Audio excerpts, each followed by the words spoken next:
Well, the weekend is a true two-parter. We're going to be looking at the good chance of rain and even a few thunderstorms possible Saturday afternoon. And then Sunday, we've got mostly sunny skies and the cool weather is back. So it's all about this rain and then the transition to the cold.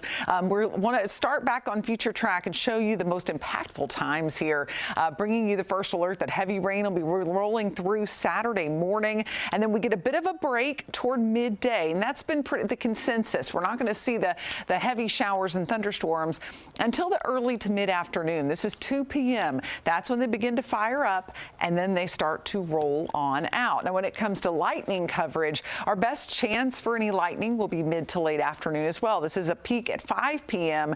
And notice the blue is low-intensity lightning, but it means it will have a few rumbles of thunder across the area, and some of that could move toward Bank of America Stadium and cause some issues. We're hopeful that it won't.